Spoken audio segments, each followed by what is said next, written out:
সুবিনয় পূর্ণিমাকে বলে, হ্যাঁ হ্যাঁ আমি এই বাড়ি থেকে চলেই যাব, আর যাওয়ার আগে তোমাকে ডিভোর্স দিয়ে যাব। এ বলে সুবিনয় ওখান থেকে চলে যায়। পূর্ণিমার চোখে জল চলে আসে। পূর্ণিমা নিজের সেই রাগ পূজার ওপরেই উগরে দেয়। পূর্ণিমা পূজাকে বলে, কথাটা তো তোমারও কানে গেছে, এখন মনে খুব ফুর্তি হচ্ছে তাই না? খুব ফুর্তি হচ্ছে। একটা কথা মনে রেখো, তোমার জন্য যদি আমার সংসারে অশান্তি হয়, আমাদের সম্পর্ক ভেঙে যায়, তবে আমিও তোমাদের স্বামী স্ত্রীর সম্পর্ককে টিকতে দেব না।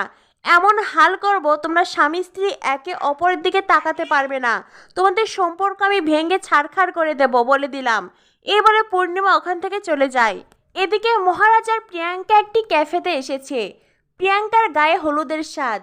প্রিয়াঙ্কাও মহারাজকে বলে, তোমার মনে হতেই পারে আমি হঠাৎ এই সাজে কেন? মহারাজ বলে, না না, আমার সেটা একদমই মনে হচ্ছে না।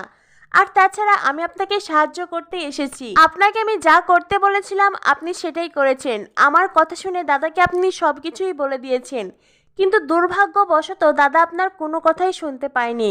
ওর ফোনে নেটওয়ার্কের প্রবলেম হচ্ছিল। প্রিয়াঙ্কা বলে, তার মানে সত্যি?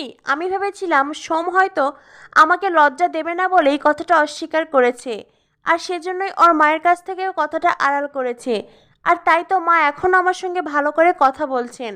মহারাজ মনে মনে ভাবতে থাকে, আদতে আমার দাদা এতটাও ভালো মানুষ নন। তবে আমি এখানে দাদাকে আসতে বলেছি, দাদা আসলে আপনি সরাসরি সমস্ত কথা বলে নিন। প্রিয়াঙ্কা তখন উঠে দাঁড়ায়। প্রিয়াঙ্কা বলে, আমি এখন চললাম মহারাজ। আমি কিছুতেই তোমার দাদার সামনে দাঁড়িয়ে কথাগুলো বলতে পারবো না। আমি একবার সাহস করে তোমার দাদাকে সব কথা বলেছি, আমার আর সে সাহস নেই। এতে করে বিয়েটা হলে হবে, নইলে বিয়েটা ভেঙে যাক। এই বলে প্রিয়াঙ্কা ওখান থেকে চলে যায়। মহারাজ পূজাকে কল করে সব কথা জানায়। পূজা মহারাজকে বলে, দাদাকে যখন আসতে বলেছেন তাহলে আপনি দাদাকে সমস্ত কথা খুলে বলুন।